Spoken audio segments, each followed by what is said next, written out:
ഒരു super food അയണും ഹീമോഗ്ലോബിനും ഒക്കെ കുറഞ്ഞിരിക്കുന്ന ആൾക്കാർക്ക് ഡെയിലി 10 ഗ്രാം എടുത്താൽ അവരുടെ അയണും ഹീമോഗ്ലോബിൻ ലെവൽസും ഇമ്പ്രൂവ് ആവും. ദാറ്റ് ടു ഒരു ഗുളികയും കഴിക്കാതെ.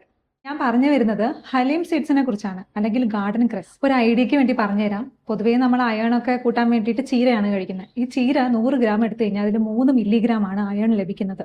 എന്നാൽ 100 ഗ്രാം ഹലീം സീഡ് അല്ലെങ്കിൽ ഗാർഡൻ ക്രസ് സീഡ്സിൽ നമുക്ക് കിട്ടുന്നത് 100 മില്ലിഗ്രാം അയണാണ്. അതായത് 33 ഇരട്ടി. സോ ഇതുകൊണ്ട് തന്നെയാണ് ലോകത്ത് ഏറ്റവും കൂടുതൽ അയൺ ഉള്ള ഒരു ഭക്ഷണമാക്കിയിട്ട് ഹലീം സീഡ്സിനെ കണക്കാക്കാനും കാരണം. പക്ഷേ ഇതെങ്ങനെ സേഫ് ആയിട്ട് കഴിക്കാമെന്ന് നോക്കാം.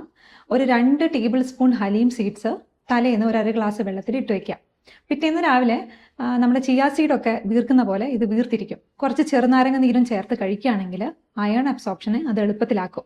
ഈ മെൻസ്ട്രൽ ഇഷ്യൂസ് ഒക്കെ, ബ്ലീഡിങ് ഇഷ്യൂസ് ഒക്കെ ഉള്ള ആൾക്കാർക്ക്, അയൺ ഡെഫിഷ്യൻസി ഉള്ള ആൾക്കാർക്ക്, കോൺസ്റ്റിപ്പേഷൻ മലബന്ധമായിട്ട് ബുദ്ധിമുട്ടുന്ന ആൾക്കാരിലും, അമിതമായ ബോഡി ഫാറ്റ് ഉള്ളവർക്കൊക്കെ ഒരു 1 മന്ത് കണ്ടിന്യൂസ് ആയിട്ട് ഇത് യൂസ് ചെയ്താൽ നല്ല റിസൾട്ട്സ് ഉണ്ടാവുന്നതാണ്. ഓൾവേസ് റിമെമ്പർ, മോഡറേഷൻ ആണ് കീ. അയൺ കൂടുതൽ കിട്ടുമെന്ന് വിചാരിച്ചിട്ട് പ്രിസ്ക്രൈബ്ഡ് എമൗണ്ടിന് കൂടുതലൊന്നും കഴിക്കാൻ നിൽക്കരുത്. Hope that helps.